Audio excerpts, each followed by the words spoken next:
ఆయన మిమ్మల్ని గూర్చి చింతించుచున్నాడు గనుక మీ చింత యావత్తు ఆయన మీద వేయుడి. 1 పేతురు 5:7. స్తోత్రం దేవా సర్వోన్నతుడా, ఈరోజు యొక్క వాక్యాన్ని ధ్యానిస్తూ ఉండగా మాతో మాట్లాడి ప్రతి వారికి వెనగల చెవి గ్రహించగలది అనుగ్రహించమని సమస్త మహిమ ఘనత ప్రభావాలు నీకే చెల్లిస్తూ నజరేయుడైన యేసుక్రీస్తు నామములో ప్రార్థించి నమ్మి పొందుకునే నమ్మ పరమ తండ్రి, ఆమేన్. చింత అందరికీ ఉంటుంది, కానీ ఆ చింతను జయించడం ఎలాగా? ఎందుకంటే నేను ప్రకటన గ్రంథంలో దేవుడు అంటున్నాడు, జయించు వానికి నేను జీవకిరీటం ఇస్తాను అంటున్నాడు. జయించాలి. ప్రతిదీ సమస్య. ఈ రోజున ఎగ్జామ్ ఒక సమస్య, ఆర్థిక సమస్యలు ఒక సమస్య, వివాహం ఒక సమస్య, గర్భఫలం ఒక సమస్య. ప్రతిదీ ఈ రోజున మనకి ఒక సమస్య. కాబట్టి ఒక పరీక్ష, దాన్ని మనం ఏం చేయాలి? జయించాలి. అంటే ఏం చేయాలి? ప్రిపేర్ అవ్వాలి. హల్లెలూయా, దేవునికి స్తోత్రం కలుగును గాక. ఇది చాలా అద్భుతమైనటువంటి సందేశం. చింతను జయించడం ఎలా? చాలా అమూల్యమైనటువంటి సూత్రాలు ఈరోజు మనం నేర్చుకుంటాం. జీవితంలో అప్లై చేయండి. ఇక్కడ మనం గమనించినట్లయితే ప్రియులరా, మత్తయి సువార్తలో మీరు గమనించినట్లయితే 6వ అధ్యాయంలో ఇక్కడ 3 విషయాలు మనం గమనించాలి. శరీర సంబంధమైన చింత, ఆధ్యాత్మికమైనటువంటి చింతను జయించడం ఎలా? నెంబర్ 1, శరీర సంబంధమైన చింత. చింత అంటే బెంగ పెట్టుకోవటం లేదా ఆందోళన చెందటం. గమనించాలి. చింత అంటే ఏం లేదు, సింపుల్గా బెంగ పెట్టేసుకున్నారండి అంటారు కదా మనోళ్ళు. అలా బెంగ పెట్టుకోవటాన్ని చింత అంటారు, లేదా ఆందోళన అన్నమాట. యేసుక్రీస్తు ప్రభువారు మరి కొండ మీద ప్రసంగం లేదా పర్వత ప్రసంగం అంటారు. యేసు ప్రభువారు చెప్పాడు అక్కడ మత్తయి సువార్త 6వ అధ్యాయం 25 నుంచి 34 వచనాల్లో, తిండిని గురించి చింతించొద్దు, ఏమి తాగుదమో చింతించొద్దు, వస్త్రాన్ని గురించి చింతించొద్దు, ఎత్తుని గురించి చింతించొద్దు, రేపటిని గురించి చింతించొద్దు, పక్షులు చింతించు. అబ్బా, ఎంత బాగున్నదండి. మనిషే చింతించాడు, ఎందుకని పక్షులు చింతించమాట. ఇక్కడ 6 సార్లు మత్తయి సువార్త 6వ అధ్యాయం 25 నుంచి 34 వచనాల్లో 10 వచనాలు 6 సార్లు యేసుప్రభువారు ఏం చెప్పాడు? చింతన గురించి బోధించాడు. అబ్బో, యేసుప్రభువారు బోధ చూసారు చింత గురించి. చింత వల్ల సమకూరేది ఏమీ లేదు, చింతించడం వల్ల ఆందోళన తప్ప ఏమీ లేదు. కొంతమంది తీవ్రంగా ఆలోచించి అనారోగ్యానికి గురవుతారు, బీపీలు, షుగర్లు వస్తాయి. సంతోషంగా ఉన్నటువంటి వారి యొక్క ముఖాన్ని మనం చూసినంత ఆశగా చింతించేవారి ముఖాన్ని మనం ఎప్పుడు చూడలేం కదా. నవ్వుతూ ఉంటే వాడు ముఖం చూడబుద్ధి అవుతుంది, కానీ విచారంగా చింతతో ఉన్నటువంటి వాళ్ళ ముఖం చూస్తావా? సంతోషంగా ఉన్నవారి ముఖం ఎలా ఉంటుంది? ఆహ్లాదంగా ఉంటుంది. విచారంగా ఉన్న వాళ్ళది అసహ్యంగా ఉంటుంది కదా. కాబట్టి దేవుడు చెప్తున్నాడు, అన్యజనులు ఏం చేస్తారు? ఎప్పుడు విచారిస్తుంటారు, నాకు ఉద్యోగం లేదు, నాకు అది లేదు, ఇది లేదని చెప్పి. విశ్వాసులు ఏం చేస్తారు? అసలు వీటి విషయం ఆలోచించరని యేసుప్రభువారు చెప్తూ ఉన్నాడు. యేసుప్రభువారు బోధించాడు. రేపటి గురించి చింతించరు, తిండిని గురించి చింతించరు, తాగటాన్ని గురించి చింతించరు, వస్త్రాల గురించి, ఇవన్నింటి గురించి అన్యులు చింతిస్తారు, మీరు కాదు అని చెప్తున్నాడు. మరి మీలో చాలామంది ఉన్నారు, మీరు అన్యులా దేవుని బిడ్డలా? ఒక్కసారి మీరు ప్రశ్నించుకోండి, మీకే వదిలేస్తున్నాను. ఈ రోజున కొన్ని విషయాలు మనం చూద్దాం. చింత అంట ఉయ్యాల వంటిదంట. చింతను ఉయ్యాలతో ఎందుకు పోల్చారంటే, ఉయ్యాల మీద మనం కూర్చుని ఊగుతూ, ఓ ఉయ్యాల, నన్ను ఉయ్యూరు తీసుకువెళ్ళమంటే తీసుకుని వెళ్ళదు అది. ఉయ్యాలెక్కి ఉయ్యూరు తీసుకెళ్ళమంటే తీసుకెళ్తుందా? మేము ఉయ్యూరు వెళ్ళాం దేవుని పరిచయం చేయడానికి. మమ్మల్ని బస్సు ఎక్కి, ట్రైన్లు ఎక్కి, ఇవన్నీ ఎక్కి వెళ్తే వెళ్ళాం, కానీ ఉయ్యాల మమ్మల్ని ఉయ్యూరు తీసుకెళ్ళలేదు. ఉయ్యాలు ఏం చేస్తుంది? వెనక్కి ముందుకి ఊపుతానే ఉంటుంది, కానీ కనీసం ఇంచు దూరం కూడా ముందుకు తీసుకెళ్తుంది అది. అర్థమవుతుందా? నిజమే కదా. ఆ చింత ఏంటంటే ఉయ్యాలంటిది అక్కడక్కడక్కడక్కడే తిప్పుతూ ఉంటుంది అన్నమాట. చింతని నీ ఎక్కడికి తీసుకుని పోదు, పైగా ఉన్న స్థానంలోనే ఉంటావు. చింతించడం ద్వారా నీ ఎత్తును మూలడు ఎక్కువ చేసుకోలేవు అని యేసుప్రభువారు సెలవిచ్చాడు. చింతించి పొట్టు జక్కయ్య పొడుగు జక్కయ్య కాలేదు ప్రియులారా. చింతించడం వల్ల పొట్టు జక్కయ్య పొడుగు జక్కయ్య అయ్యాడా? అవలేదు. మరి ఎందుకంటారు? మత్తయి సువార్త 6:27 చదువుకోండి. చింత ఒక ఉయ్యాల లాంటిది, అక్కడే నేను తిప్పుతుంది గిరగిర ఎన్ని సంవత్సరాలైనా అక్కడే ఉంటావు. కాబట్టి ఉయ్యాలు ఎక్కువ వెళ్ళాలంటే ఇంపాసిబుల్. నీ జీవితం నెలలో అక్కడే తిరుగుతుంటుంటావు. నెక్స్ట్, చింత చితి లాంటిది. అని చెప్పి పెద్దలు కూడా అంటుంటారు అన్నమాట. అంటే చింత జీవించి ఉన్నంత వారిని చింత ఏం చేస్తుందంటే బ్రతుకున్నటువంటి వారిని నాశనం చేస్తుంది. చితి చనిపోయినటువంటి వారిని మరి బూడిదలాగా మారుస్తుంది అనమాట. గమనించాలి. చింత ఏం చేస్తుందంటే జీవించున్న వారిని ఏమో నాశనం చేస్తే, ఈ చితి ఏం చేస్తుందంటే చనిపోయిన వారిని బూడిదగా మారుస్తుంది. అర్థమైందా?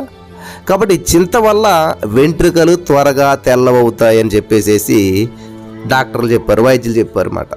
చింతించడం వల్ల గుండె బలహీనపడుతుందని చెప్పి చెప్తూ ఉన్నారు డాక్టర్లు.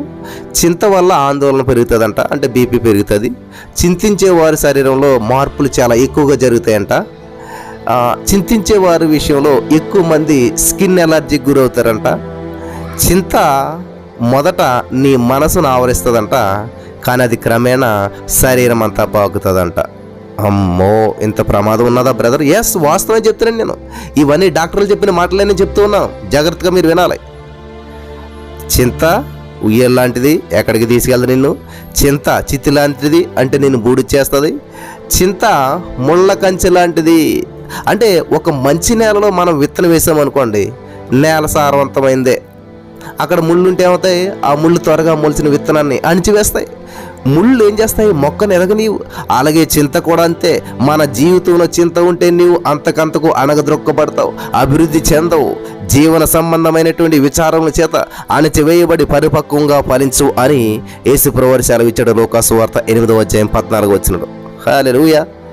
నెక్స్ట్ 4వ పాయింట్. ఇక్కడ మనం గమనించినట్లయితే నా ప్రియమైనటువంటి సహోదర స్నేహితులరా, చింత పులుపు వంటిదంట.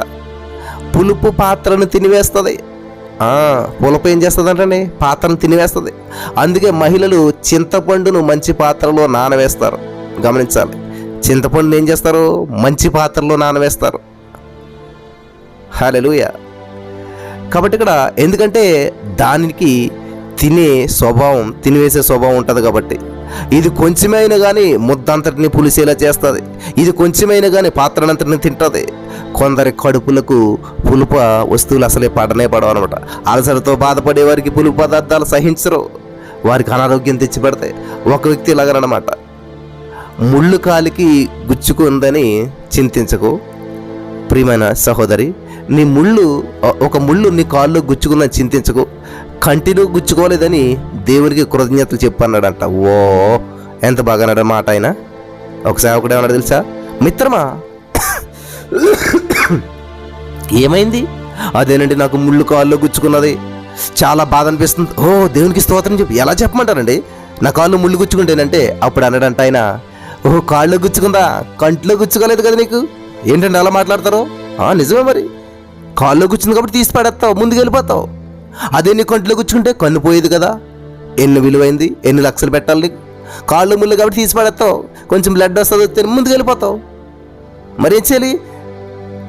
ముళ్ళు కాలు గుచ్చుకుందని చింతించొద్దు, కంటిలో గుచ్చుకోలేదని చెప్పి దేవునికి స్తోత్రం చెప్పు అన్నాడంట. హల్లెలూయా. ఎట్లాంటి వాళ్ళు ఉంటారా? ఇంతటి విశ్వాసం నీలో ఉన్నదా? ఈ రోజున దేవుడు చెప్తున్నాడు అన్నమాట. హల్లెలూయా. కాబట్టి చింత పులుపు లాంటిది అనమాట. నెక్స్ట్, చింత పాపం. చింత ఎందుకు పాపం బ్రదర్? ఎస్, ఆయన మిమ్మల్ని గూర్చి చింతించుచున్నాడు కనుక మీ చింత యావత్తు ఆయన మీద వేయడి. గొప్ప దేవుడు యేసుక్రీస్తు ప్రభువారు మీ చింత అంతా నా మీద వేయమని చెప్తే, ఆయన మాట మీద మనం విశ్వాసం ఉంచకుండా చింతించడం పాపం కాకపోతే మరి ఏమవుతుందో చెప్పండి. నాకు ఇచ్చేసేంటిరా బాబు మీ బాధలన్నీ, అంటే నేను బాధపడుతుంటే మరి పాపం కాదు. దేవుడి మాట వినకపోతే ఏంటి? ఆజ్ఞ అతిక్రమే పాపం. కాబట్టి దేవుడు ఇచ్చాడు ఆజ్ఞ. మీ చింత యావత్తు నా మీద ఏంటంటే, లేదు నేను చింతిస్తానంటే పాపమే, చింతించడం కూడా పాపమే. దేవుడు ఇంత గొప్ప ఆమె ఇచ్చిన తర్వాత కూడా దాని విశ్వాసాలు పట్టించుకోకుండా నిన్న చింత, నేటి చింత, రేపటి చింత మోస్తూనే ఉన్నారు. నిన్నంతా చింతపడ్డారు, ఈరోజు చింతపడతారు, రేపు చింతపడతారు. ఇది ఏం చేస్తున్నారు? రోజు రోజుకి పెంచుకుంటూ మోసుకుంటూ వెళ్తూ ఉన్నారు. ఈరోజే నేడు అనేటువంటి దాంట్లో జీవిస్తారు, కానీ రేపటి చింతను ముందుకు తెచ్చుకుంటారు. పోనీ రేపటి చింత అంటే ఏంటి? రేపటి గురించి చింత కూడా ఈరోజు తెచ్చేసుకుంటారు. ఈరోజు ఆల్రెడీ చింతలో ఉన్నారు, నిన్న చింత ఈరోజు మోసుకొచ్చారు, ఈరోజు చింత, రేపటి చింత, అన్ని చింతలు కలిపి ఈ రోజుకి ఎంత బరువు అయిపోయింది చూసారా? 1 Pétరు 5:7 చూసాం మనం.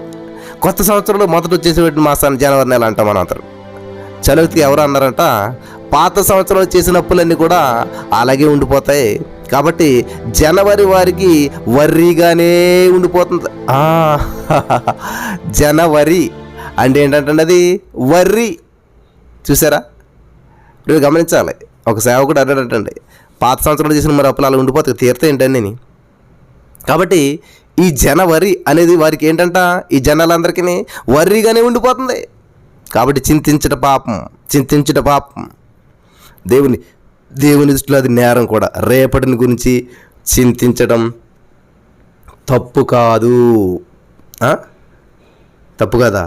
తప్పే. మరి రేపటి గురించి ఏం చేయాలి? సిద్ధపడాలి. సిద్ధపడటం తప్పు కాదు, కానీ చింతించడం తప్పు. అర్థమైంది అనుకుంటున్నాను. నేను చాలా విషయాలు చెప్పాను, చాలా జాగ్రత్తగా వినాలి. చింతించే పక్షిని ఎప్పుడైనా చూసారా? అవును, నిజమే కదా. ఏ పక్షి అయినా చింతించదు కదా. ఏ రోజుకి ఆ రోజే తింటాయి, రేపటికి ఏమవుతుందో వాళ్ళకి తెలియదు, హాయిగా పడుకుంటాయి. పక్షులు కిలకిలలో మరి చక్కగా ఎంత బాగా వినపడతాయి మనకి, ఎంత ఆహ్లాదంగా ఉంటుంది, ఆహ్లాదంగా జీవిస్తాయి. ఒక పక్షి అయినా విచారంగా ఉన్నట్లు మనం ఎప్పుడైనా చూసామా? ఎక్కడైనా చూసామా? లేదు అనే సమాధానం చెప్తారు మీరు ఎవరిని అడిగినా కూడా కదా. మరి పక్షులు ఏమైనా విత్తనాలు వేసుకుంటాయా? పంట కోసుకుంటాయా? అవి విత్తవో కోయో పరలోకమందన మీ తండ్రి వాటిని పోషిస్తున్నాడు. అల్పజీవులైన పక్షులు గురించి దేవుడు అంత శ్రద్ధ వహిస్తే మరి నీ విషయంలో శ్రద్ధ వహిస్తాడు కదా. వింటకు బాగానే ఉంటుంది. రేపు అనేటువంటి దినం నన్ను గురించి చింతిస్తూ ఉందంట. రేపు అనేటువంటి దినం మనల్ని గురించి చింతిస్తూ ఉన్నదంట. ఈ సత్యాన్ని మనం చదివినప్పుడు నిజంగా మన హృదయం ఎంతో సంతోషించింది కదా. రేపటిని గురించి చింతించకుడి, రేపటి దినము దాని సంగతులను గూర్చి చింతించును, ఏ నాటికి దానిటికి చాలును. మత్తయి సువార్త 6:34 దేవుడు చెప్తున్నాడు. ఈరోజు నేనేం తినాలి, ఏమి త్రాగాలి, ఏది ధరించాలి అని చెప్పి దిగులు చెందన అవసరం లేదు నా ప్రియమైనటువంటి సహోదరుసినట్లే. వీటన్నిటి గురించి బాధ్యత వహించమని రేపు అనేటువంటి రోజుకు దేవుడు ఆజ్ఞాపిస్తాడు. రేపు అనేటువంటిది చింతిస్తుందంట. ఈ సత్యం గ్రహించారా మీరు? వీటన్నిటిని గురించి బాధ్యత వహించమని చెప్పి దేవుడు రేపు అనేటువంటి రోజుకు చెప్పాడంట. నేను చింతపడనక్కర్లేదు, నాకు బదులు రేపు అనేటువంటి రోజు చింతిస్తుంది. ఇది ఎంత గొప్ప విషయం కదా. నెక్స్ట్ 6వ విషయం మనం గమనించినట్లయితే, చింతించుట దేవుని ప్రేమను శంకించటమే. దేవుని ప్రేమను శంకించడమే.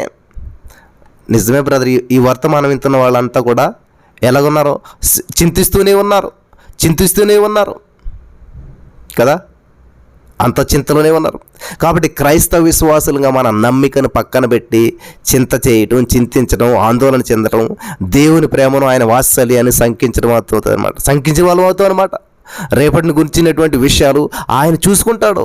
రేపటిని గురించినటువంటి మనం చింతిస్తూ ఉంటుంటే విశ్వాస జీవితంలో వెనకబడిపోతామని చెప్పి దేవుని ఉద్దేశం. మీరు చింత లేని వారై ఉండవాలని చెప్పి కోరుచున్నానని చెప్పి పౌలు గారు జ్ఞాపకం చేశాడు. 1 కొరింథీ 7:32 మీరు చింత లేని వారై ఉండాలని చెప్పి కోరుతున్నాను అంటున్నాడు. దేవునికి స్తోత్రం కలుగును గాక.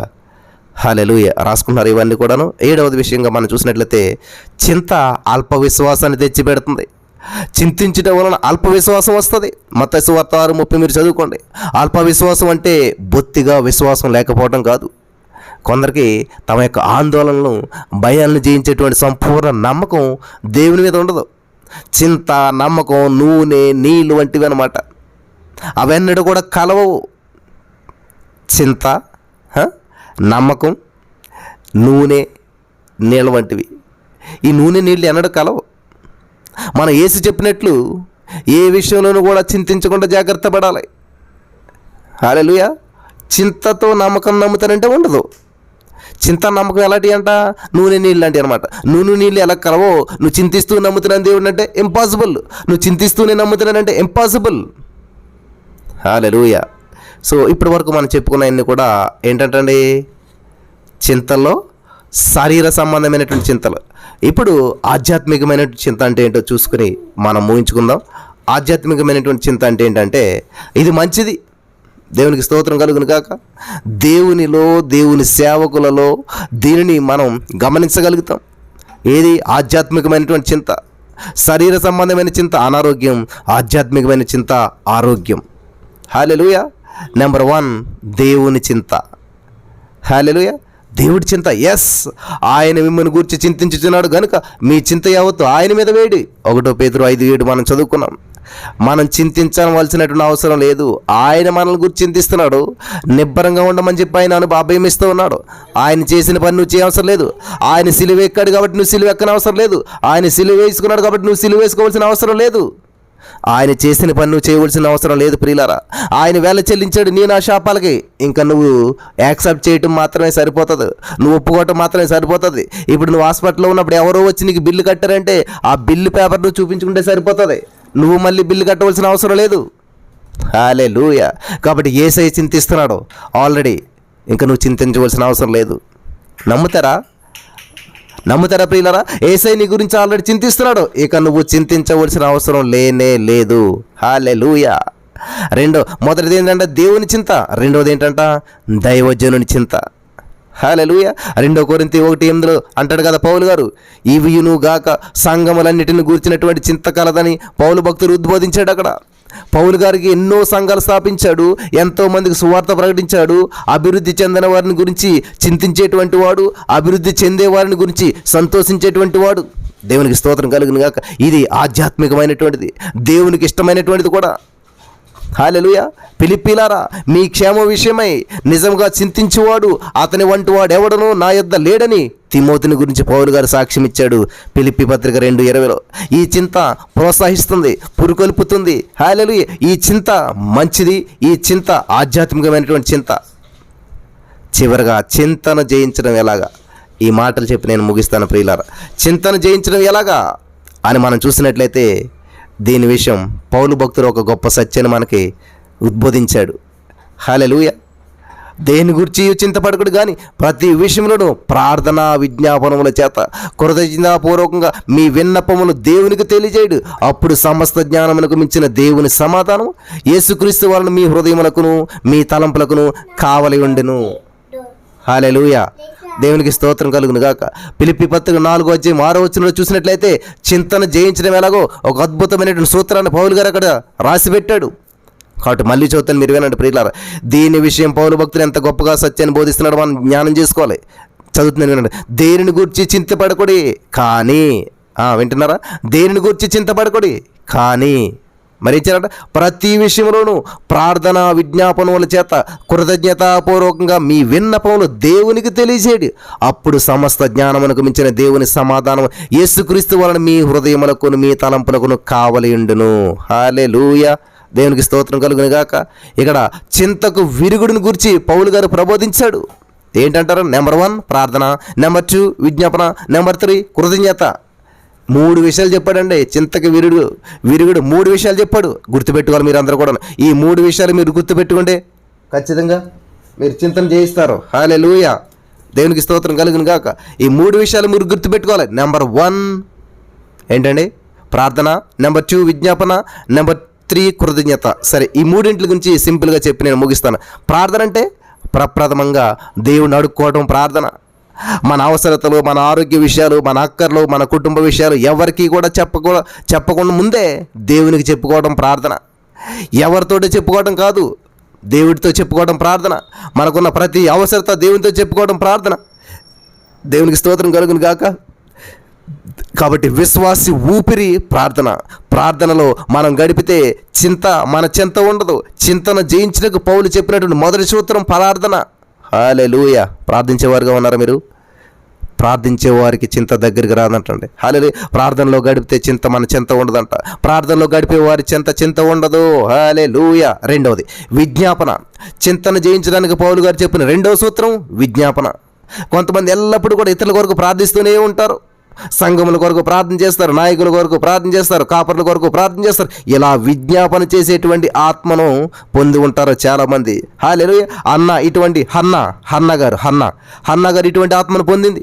దావీదు సంతతి వారి మీదను యెరూషలేము మరి ఆ నివాసుల మీద కరుణనందించు ఆత్మను, విజ్ఞాపన చేయి ఆత్మను నేను కుమ్మరించదను అని జకర్యా 12:10 చెప్తున్నాడు. కాబట్టి ఇతరుల కొరకు మనం మధ్యవర్తులుగా ఉండి ప్రార్థిస్తూ చింతన జయించగలుగుతాం. ఇతరుల కొరకు విజ్ఞాపన చేసేటువంటి వారు చింతన జయిస్తారు. హల్లెలూయా. నెంబర్ 1 ప్రార్థన, నెంబర్ 2 విజ్ఞాపన, నెంబర్ 3 కృతజ్ఞత. మనం ప్రార్థించిన, విజ్ఞాపన చేసిన కృతజ్ఞతాపూర్వకంగా ఉండాలని చెప్పి ప్రభువు గారు ప్రబోధించాడు. దేవుడు చేసిన మేలను ప్రార్థనలో విజ్ఞాపన చేసుకోవాలి ప్రియుల. దేవుడు చేసిన మేలులు, ఏదైతే మేలు చేశాడో, ఇప్పుడు ఉద్యోగం లేదని బాధపడకు. గతంలో దేవుడు నిన్ను ఎలాగ పాస్ అయ్యేలా కృప చూపించాడు, గతంలో దేవుడు నిన్ను ఎలా పోషించాడు, గతంలో ఎన్నో వైరస్లు, ఎన్నో కరోనా లాంటి భయంకరమైన పరిస్థితులు వచ్చినప్పుడు దేవుడు నిన్ను ఎలా విడిపించాడు, ఎన్నో అప్పుల నుంచి దేవుడు నిన్ను ఎలా విడిపించాడు. ఇవన్నీ మేళ్ళు ప్రార్థనలో జ్ఞాపకం చేసుకోవాలి. కాబట్టి విశ్వాసులు కృతజ్ఞత లేనటువంటి వారిగా జీవించరాదు. ప్రార్థన ద్వారా పొందుతాం, కృతజ్ఞత చెల్లిస్తాం. గతంలో దేవుడు మన ప్రార్థనలకు విన్నందుకు, ఇప్పుడు ఉంటున్నందుకు, మనకు మేలుకరమైనటువంటిది ఆయన చేయబోతున్నందుకు ఆయనకు కృతజ్ఞత చెప్పాలి. ఇందులో ఆనందం ఉంది. గతంలో దేవుడు ప్రార్థన విన్నాడు, ఇప్పుడు వింటున్నాడు. విన్నారా?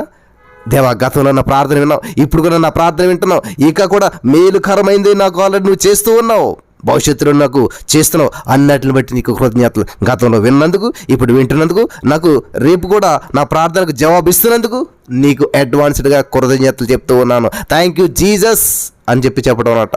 ఇందులో ఆనందం ఉంటుంది. థ్యాంక్ యూ చెప్పి ఎవరు చెప్తారు? థ్యాంక్ యూ ఆనందంగా ఉన్న వాళ్ళు చెప్తారు. కాబట్టి చింతన జయించిన వ్యక్తి ఎవరు? యేసు. హల్లెలూయా. చింతన జయించిన వ్యక్తి ఎవరన్నా ఉన్నారంటే యేసయ్య. ప్రపంచమంతటిలో చింతన జయించినటువంటి విజయశీలుడు యేసుక్రీస్తు ప్రభువారే. మన చింతను ఆయన సిలువకు కొట్టేశాడు, మన చింత ఆయన భరించాడు. మీ చింత యావత్తు ఆయన మీద వేయండి అంటున్నాడు దేవుడు. వేస్తారా? దేవునికి స్తోత్రం. మీ చింత యావత్తు ఆయన మీద వేయండి, ఆయన భరిస్తాడు, జయిస్తాడు, ఆయన మీకు విడుదలిస్తారు. నమ్మిన వారంతా కూడా పొందుకుందురుగాక. ఆమేన్.